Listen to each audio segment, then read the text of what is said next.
Little Nightmares 2 Review. Hello beautiful people. In this video, we will talk about Little Nightmares 2 game review. Tarsier Studios gained a lot of reputation with the release of Little Nightmares in 2017. The eerie, distorted world makes you wonder how it all came to be. You get to wonder if it's all just a dream or is it another form of reality wherein the world is in a really bad shape. There's no form of dialogue or even a backstory. The places you go to, every dark corner, tells you the story and it's up to the player how they piece everything together. The game managed to remain mysterious even after this long-awaited sequel, Little Nightmares 2. I can only take in a few horror video games, but Little Nightmares, while bearable, is still the type of game that creeps up behind you during the night. I love the atmosphere, the mute characters, and how Tarsier Studios crafted the world of Little Nightmares into something beautifully dark. The departure from the more in the first game gives us an extended look at the world of Little Nightmares. As you try to believe that the world was once civilized, in the city of ruins called the Pale City lies a lot of dangerous threat that would either eat you up or take you hostage.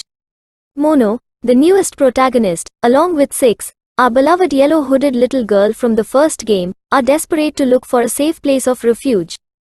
But before they would at least get to that safe haven, your obstacles are mind-boggling puzzles and obscure adversaries that we believe are the out-of-this-world kind. One of these enemies is the teacher.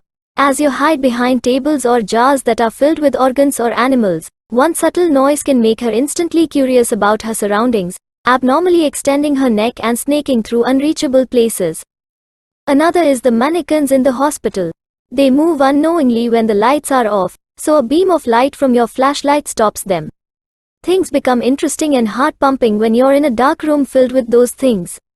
As you pass by, one by one they slowly move and run after you when you don't have your flashlight pointed at them, but that leaves another area in the room unlit, making you decide to just run away.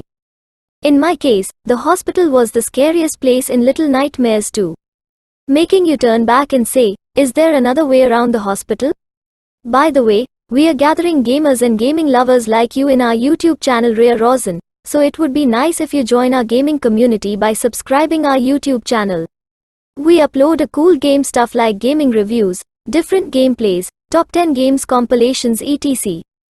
Everything in Little Nightmares 2 revolves around trial and error. The game surprises you with situations where you have to instantly know what to do. You sometimes have to die 5 times in a row to be able to understand the problem you're presented with. It's fun for some, but for others, it may not be, but nevertheless, it's part of the experience and that's what makes the game enjoyable. Little Nightmares 2 isn't a big departure from its predecessor when it comes to gameplay. You still have mind-boggling puzzles, some obstacles that put your analytical skills to the test. The puzzles are inventive and clever. They make sense with the simplest logic and it sometimes rewards or punishes those who overthink. That's what I loved about the first game, and I can say the same thing for this sequel. These problems are still fun to solve, and makes you want to know what the game throws at you next. Tarsier Studios surprisingly added a combat mechanic where you can defend yourself in certain situations. Mono can hold an axe but has to drag it to move the thing.